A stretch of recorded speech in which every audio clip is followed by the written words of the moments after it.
L'invocation d'Allah est un acte simple, mais d'une grande profondeur. C'est un lien direct avec le Créateur, une porte ouverte par laquelle le croyant peut accéder à une dimension spirituelle d'une puissance inégalée.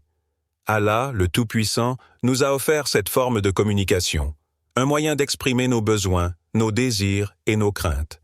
Mais, contrairement à ce que l'on pourrait penser, il ne s'agit pas d'un simple acte de demander quelque chose, mais d'un acte profondément spirituel, un retour vers lui, un retour vers celui qui sait tout, qui connaît les profondeurs de nos cœurs et les secrets de nos âmes. Dans le Coran, Allah nous invite à l'invoquer sans condition. Et votre Seigneur a dit, « Invoquez-moi, je vous répondrai » Sourate Ghafir 40-60. Ce verset nous enseigne une vérité fondamentale. Allah répond toujours. Mais cette réponse n'est pas toujours celle que nous attendons, ni dans le délai que nous espérons. Le prophète Muhammad, paix soit sur lui, a précisé cette réalité avec des mots qui résonnent profondément. Lorsque vous invoquez Allah, sachez que votre invocation sera soit exaucée, soit un mal éloigné de vous, soit une bénédiction retardée pour vous. Sahih al-Bukhari. Cela soulève une question essentielle pour nous tous. Pourquoi parfois nos prières semblent-elles rester sans réponse? Ou plutôt, pourquoi semblent-elles être retardées? Allah, dans sa sagesse infinie, nous offre parfois ce que nous demandons, mais parfois, il nous offre quelque chose de mieux, quelque chose que nous ne pouvions pas voir ou comprendre à ce moment-là. Il nous éloigne d'un mal que nous ne percevons même pas. Dans d'autres cas, il nous teste, afin de renforcer notre foi et notre patience. L'invocation d'Allah est donc un acte qui demande une foi solide. Ce n'est pas une simple répétition de mots, mais une ouverture du cœur. L'invocation est un acte de totale soumission, où celui qui prie ne cherche pas seulement une réponse immédiate à ses demandes, mais cherche surtout à se rapprocher de son Seigneur. Chaque invocation est un acte d'humilité, une reconnaissance de notre dépendance absolue à Allah. Nous devons nous rappeler que la réponse d'Allah est toujours selon ce qui est meilleur pour nous, même si parfois nous ne comprenons pas immédiatement ce qui se passe. Dans un moment de besoin, la foi véritable n'est pas seulement de recevoir ce que l'on demande, mais de comprendre que le Créateur sait ce qui est le mieux pour nous à chaque instant. As-tu déjà invoqué Allah en toute sincérité, dans l'espoir d'une réponse immédiate? Quelle était la profondeur de ta foi à ce moment-là? Lorsque tu n'as pas eu la réponse que tu attendais, comment as-tu interprété cela? Es-tu prêt à accepter que la réponse d'Allah puisse être différente de ce que tu attends? L'importance de l'humilité dans l'invocation. L'humilité est l'une des vertus les plus profondes que l'on puisse cultiver dans notre relation avec Allah. Lorsque nous nous présentons devant lui, il est essentiel de le faire non seulement avec des paroles, mais aussi avec un cœur pur, humble et sincère. La véritable invocation ne se limite pas à une simple demande, mais à une reconnaissance totale de notre dépendance à Allah. C'est un acte d'humilité, où nous nous abandonnons complètement à sa volonté. Le prophète Muhammad, paix soit sur lui, a enseigné à ses compagnons et à nous tous à nous soumettre à Allah avec un cœur pur et sincère, sans prétention ni arrogance. Le verset du Coran nous rappelle cette réalité.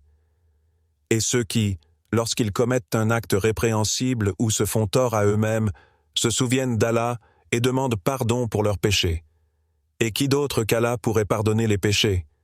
Sourate Al-Imran 335.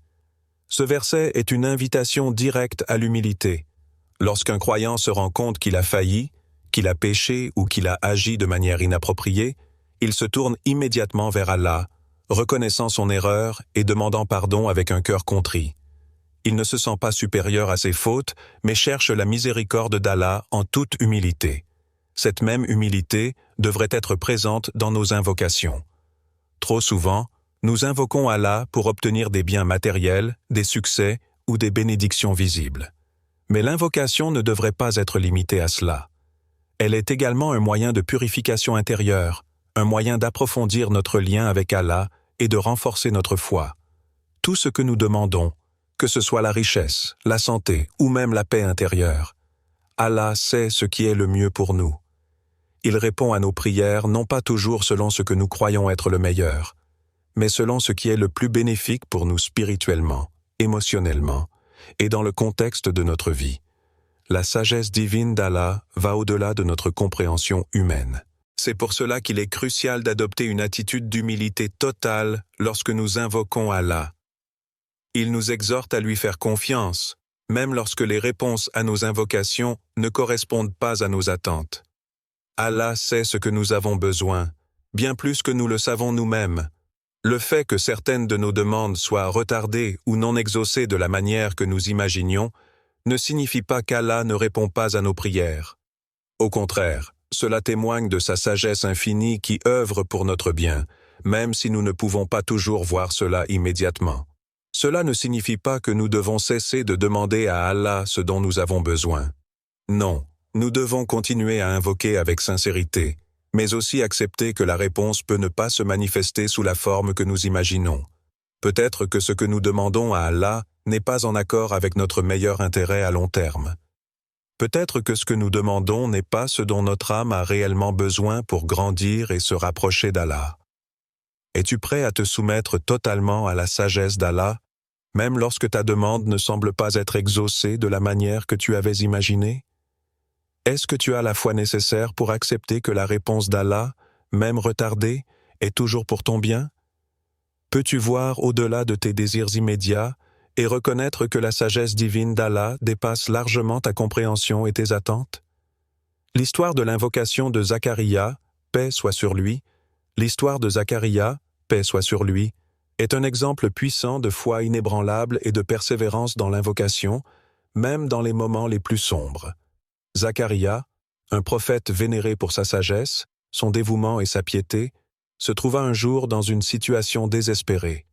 Sa vieillesse avançait, il n'avait pas d'héritier et il craignait de laisser derrière lui un vide, un manque de succession pour préserver son message. Malgré tous ses efforts, le désir de devenir père semblait être un rêve inaccessible.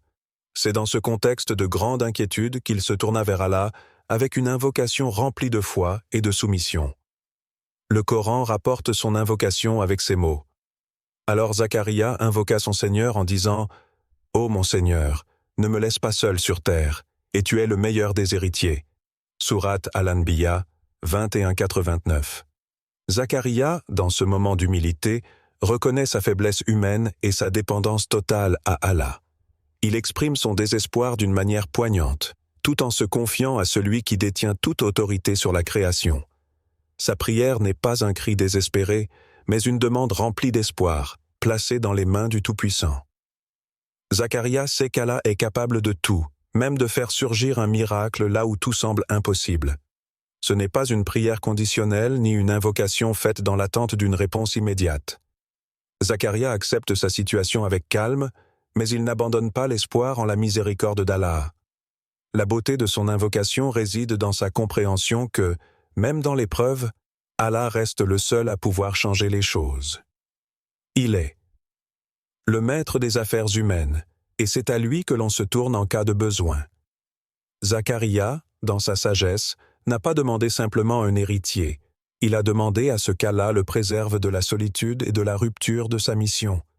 Il a placé sa confiance en Allah, sachant que ce dernier seul pouvait lui accorder ce qui lui manquait. Allah a répondu à son invocation d'une manière qui a dépassé toutes les attentes. Non seulement Zacharia a obtenu un héritier, mais il a reçu un fils exceptionnel, Yahya, Jean-Baptiste, un prophète qui allait porter un message de grande importance. Ce miracle, qui est intervenu après une attente longue et éprouvante, rappelle que les réponses d'Allah arrivent selon sa sagesse infinie et non selon notre timing ou nos attentes humaines. L'histoire de Zacharia, paix soit sur lui, nous enseigne une leçon essentielle, la patience dans l'invocation, la persévérance dans l'attente et la conviction que, même dans les moments de désespoir, Allah entend et répond à chaque prière. L'exemple de Zacharia nous rappelle également que les réponses divines ne se manifestent pas toujours de la manière que nous imaginons, mais qu'elles viennent dans la forme qui est la plus bénéfique pour nous, même si cela prend du temps. Il est humain de douter, de se demander si nos prières seront exaucées, surtout lorsque les signes de la réponse semblent lointains. Mais la foi véritable réside dans la capacité à persévérer dans l'invocation, à continuer à demander, même lorsque le chemin semble difficile ou long. Zacharia, paix soit sur lui, a persévéré avec une foi totale en Allah, et en retour, Il a reçu un miracle qui a transcendé son désespoir initial. As-tu parfois des moments où tu penses que tes prières resteront sans réponse? L'histoire de Zacharia, paix soit sur lui, nous montre que, même dans les moments de désespoir, Allah entend et répond à chaque invocation. Quel est ton ressenti lorsque tes prières semblent sans réponse? Es-tu capable de faire confiance à Allah pour te répondre selon ce qui est le mieux pour toi, même si la réponse tarde à venir? La puissance de l'invocation au nom d'Allah. Le nom d'Allah n'est pas seulement un mot prononcé. Il est une source profonde de lumière, de puissance et de miséricorde. Chaque nom d'Allah incarne une de ses innombrables qualités parfaites. Et invoquer ces noms, c'est faire appel à la majesté divine, à la sagesse infinie et à la miséricorde infinie d'Allah. Dans le Coran, Allah nous rappelle la grandeur de ces noms et nous invite à les utiliser dans nos prières et invocations. Et à Allah appartiennent les plus beaux noms. Invoquez-le par ces noms. Sourate Al-Araf 780. Ce verset est un appel direct à reconnaître la puissance et la beauté des noms d'Allah. Chacun d'eux est une porte qui nous permet d'entrer dans une relation plus intime avec notre Créateur. Par exemple, le nom Ar-Rahman, le tout miséricordieux, évoque une miséricorde infinie, tandis que Al-Qudus, le très sacré, nous rappelle la pureté et la perfection d'Allah. Ces noms ne sont pas seulement des titres, ils sont des clés qui ouvrent des portes spirituelles vers des bénédictions spécifiques et profondes dans nos vies. Invoquer les noms d'Allah, c'est comme avoir une conversation intime avec lui, où nous exprimons nos besoins tout en reconnaissant sa grandeur infinie. Nous nous tournons vers lui en appelant à sa miséricorde, à sa sagesse, à son pardon, ou encore à sa force, selon ce que nous ressentons dans notre cœur à ce moment précis. En fonction de ce que nous demandons et de notre état d'âme, nous invoquons le nom qui correspond à la qualité divine dont nous avons besoin. Lorsque nous disons « Ya Rahman », « Ô miséricordieux », nous appelons Allah pour qu'il étende sa miséricorde infinie sur nous et sur ceux que nous aimons. Quand nous disons « Ya Al-Malik », « Ô souverain », nous demandons à Allah de régner sur nos cœurs et nos vies, d'éclairer notre chemin. Chaque nom est une invocation en soi, une réponse attendue. Mais au-delà de la demande, l'invocation des noms d'Allah est aussi une manière de renforcer notre foi et notre lien spirituel avec lui. La beauté de ces noms réside aussi dans leur pouvoir transformateur. Lorsque nous invoquons Al-Wadoud, le très aimant, nous ne demandons pas seulement à recevoir l'amour d'Allah, mais aussi à être guidés par cet amour, à ce que cet amour change nos vies, nous purifie et nous inspire. Chaque invocation devient une opportunité de grandir spirituellement, d'augmenter notre dévotion et de renforcer notre foi. Les noms d'Allah ont aussi la capacité de changer notre perception du monde. Par exemple, lorsque nous appelons Allah par son nom Al-Hakim, le sage, nous faisons un acte de soumission, en reconnaissant que sa sagesse est infinie et que tout ce qu'il permet dans nos vies a un sens profond, même lorsque nous ne le comprenons pas immédiatement. Il est aussi intéressant de noter que, dans certaines traditions, il est dit que l'invocation d'Allah par ses noms est un moyen direct d'attirer des bénédictions sur notre vie. C'est comme si chaque appel à Allah par son nom spécifiait une réponse divine, un bienfait particulier qu'Allah souhaite accorder à celui qui invoque avec foi et dévotion. L'invocation d'Allah par ses noms nous enseigne aussi l'humilité, car nous reconnaissons que chaque qualité divine est au-delà de notre compréhension humaine. Nous appelons Allah en reconnaissant que nous sommes des créatures limitées et dépendantes, tandis qu'Allah est infini et au-dessus de tout ce que nous pouvons concevoir. As-tu déjà réfléchi à la puissance des noms d'Allah dans ta vie quotidienne? Quel nom d'Allah invoques-tu le plus souvent et quelle réponse as-tu perçue? Est-ce que tu utilises ces noms avec une pleine conscience de leur signification et de leur pouvoir, ou sont-ils simplement des mots répétés? Quelle place ces noms occupent-ils dans ta pratique quotidienne de la foi et de la prière? La patience et la confiance dans le plan divin. La patience est un pilier fondamental de la foi musulmane, particulièrement lorsqu'il s'agit de l'exaucement de nos prières. Il est essentiel de comprendre que nos prières, bien qu'elles soient sincèrement adressées à Allah, peuvent ne pas être exaucées immédiatement, et cela fait partie de sa sagesse divine.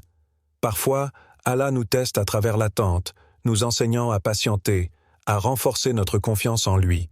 et à comprendre que ses plans pour nous sont toujours meilleurs que tout ce que nous pouvons imaginer.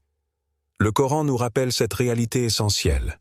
Et ton Seigneur dit, « Invoquez-moi, je vous répondrai. » Sourate Ghafir, 40-60. Ce verset nous offre une promesse claire. Cependant, la réponse d'Allah peut ne pas venir au moment où nous la souhaitons, ni sous la forme que nous imaginons. La sagesse divine transcende notre perception limitée. Nos demandes peuvent parfois être retardées ou exaucées d'une manière différente de ce que nous attendons. C'est dans cette période d'attente que la patience prend tout son sens. La patience n'est pas simplement l'absence d'impatience, mais plutôt la capacité à accepter la volonté d'Allah avec une pleine confiance, même lorsque nous ne comprenons pas immédiatement le bien que cette situation peut nous apporter. Dans cette période d'attente, Allah teste notre foi et notre engagement envers lui. Il nous rappelle que la patience n'est pas seulement une vertu, mais une forme de soumission parfaite à sa sagesse. Nous devons apprendre à laisser aller notre désir de contrôle et à faire confiance au plan divin, sachant que ce plan est toujours pour notre bien, même si nous ne le voyons pas immédiatement. Le prophète Muhammad, paix soit sur lui, a dit « Certes, le musulman est dans un état de bien-être tant qu'il prend ce qui lui arrive avec patience. » Sahih Muslim. Cette parole du prophète nous enseigne que la patience dans l'adversité est une source de bien-être et que chaque difficulté peut devenir une occasion de purification spirituelle. Lorsque nous sommes confrontés à une épreuve, ou lorsque nos prières semblent sans réponse, la patience devient un acte de foi. C'est une reconnaissance que tout ce qui nous arrive, qu'il soit agréable ou difficile, fait partie du plan parfait d'Allah. Dans les moments de doute et d'incertitude, il est essentiel de nous rappeler que, même dans l'attente, Allah est proche de nous. Il sait ce qui est le mieux pour nous et, parfois, la réponse à nos prières peut être retardée parce que ce n'est pas encore le bon moment. Ou peut-être que ce que nous demandons n'est pas ce dont nous avons réellement besoin. Allah sait ce qui est bénéfique pour nous à long terme, et sa réponse sera toujours plus parfaite que ce que nous aurions pu imaginer. Il est facile de se décourager dans les moments d'attente, mais la patience nous enseigne une leçon précieuse. La véritable foi ne réside pas uniquement dans la demande, mais dans la manière dont nous gérons l'attente. Apprendre à attendre avec patience, à croire que chaque épreuve est un moyen d'approfondir notre relation avec Allah, et à reconnaître que le plan divin est toujours parfait, même lorsqu'il semble différent de ce que nous espérions. Dans les moments d'attente, comment as-tu cultivé la patience? Crois-tu que le plan d'Allah pour toi est meilleur que tout ce que tu pourrais imaginer? Lorsque tu attends une réponse à tes prières, es-tu capable de reconnaître que la sagesse divine dépasse tes attentes et que chaque moment d'attente peut renforcer ta foi? As-tu confiance dans le fait qu'Allah connaît ce qui est le mieux pour toi, même si cela prend du temps pour se manifester? La patience et la confiance dans le plan divin. La patience est une vertu primordiale dans la vie du croyant, en particulier lorsqu'il se trouve dans l'attente de la réponse d'Allah. Il est essentiel de comprendre que l'exaucement de nos prières peut ne pas se produire immédiatement, et c'est là que réside l'essence de l'épreuve divine. Allah, dans sa sagesse infinie, nous teste à travers l'attente. Ce délai n'est pas une absence de réponse, mais une occasion pour nous de renforcer notre foi, de purifier notre cœur et de développer une confiance totale en son plan divin. Le Coran nous rappelle cette vérité profonde, et ton Seigneur dit « Invoquez-moi, je vous répondrai ». Sourate Ghafir, 40-60. Cette promesse est claire. Allah répondra à nos invocations. Toutefois, la manière et le timing de sa réponse dépendent de ce qui est le mieux pour nous. Il nous arrive de demander quelque chose avec insistance, en espérant une réponse rapide. Mais Allah, étant le meilleur des planificateurs, sait mieux que nous ce dont nous avons réellement besoin, et il répond selon ce qui est juste pour nous. La patience dans l'attente de la réponse d'Allah est un acte de foi. Elle ne consiste pas seulement à supporter passivement la difficulté, mais à accepter pleinement la volonté d'Allah, même quand nous ne comprenons pas immédiatement pourquoi la réponse tarde. Il est dans la nature humaine de vouloir des résultats immédiats, mais la patience dans l'invocation est un moyen de purifier notre cœur, d'abandonner notre désir de contrôle et de nous soumettre à la sagesse divine. En ce sens, l'attente devient une forme de croissance spirituelle. Le prophète Muhammad, paix soit sur lui, a dit « Certes, Le musulman est dans un état de bien-être tant qu'il prend ce qui lui arrive avec patience. Sahih Muslim. Ces paroles du prophète nous enseignent que chaque épreuve, chaque période d'attente, devient un moyen de renforcer notre foi et de purifier notre âme. La patience ne se limite pas à supporter les difficultés, elle consiste à accepter ce qui arrive comme un acte de soumission à la volonté d'Allah. Lorsque nous attendons une réponse divine, nous devons nous rappeler que chaque instant d'attente est un moyen d'affiner notre caractère et de renforcer notre lien avec Allah. La confiance en le plan divin est indissociable de la patience. Il est naturel d'avoir des doutes dans les moments d'attente. Mais, en tant que croyants, nous devons accepter que le plan d'Allah pour nous est toujours supérieur à nos propres attentes. Ce que nous demandons peut ne pas être ce dont nous avons réellement besoin, et parfois, ce que nous croyons être une attente interminable peut être, en réalité, un moment d'apprentissage et de préparation pour quelque chose de meilleur. Allah, dans sa miséricorde et sa sagesse, prépare ce qui est meilleur pour nous, même si nous ne pouvons pas le voir dans l'immédiat. L'attente peut être difficile, mais c'est aussi une occasion de renforcer notre certitude dans la sagesse divine. Lorsque nos prières semblent rester sans réponse, c'est un test de notre foi. En persévérant dans l'invocation, en maintenant notre confiance en Allah, nous témoignons de notre foi en sa sagesse et en sa capacité à répondre de manière parfaite et appropriée. La patience dans l'attente est, en soi, une forme d'adoration, une manière d'affirmer notre dépendance totale à Allah, en reconnaissant que tout ce qui se passe dans nos vies est sous sa direction. Dans les moments d'attente, comment as-tu cultivé la patience? Crois-tu que le plan d'Allah pour toi est meilleur que tout ce que tu pourrais imaginer? As-tu confiance dans la manière dont Allah répond à tes prières, même si cela prend du temps? Quand tu attends une réponse, es-tu capable de voir chaque moment comme une opportunité de renforcer ta foi et d'approfondir ta relation avec Allah? En invoquant le nom d'Allah, nous activons un lien direct avec le Créateur de l'univers. Le Tout-Puissant, celui qui entend les appels de ses serviteurs et qui répond selon ce qui est le mieux pour eux. L'invocation ne se limite pas à demander, mais à se rapprocher d'Allah, à renforcer notre foi et à purifier notre cœur. Es-tu prête à invoquer le nom d'Allah avec une foi pleine de confiance, sachant qu'il t'entend, te comprend et répondra de la manière la plus parfaite possible?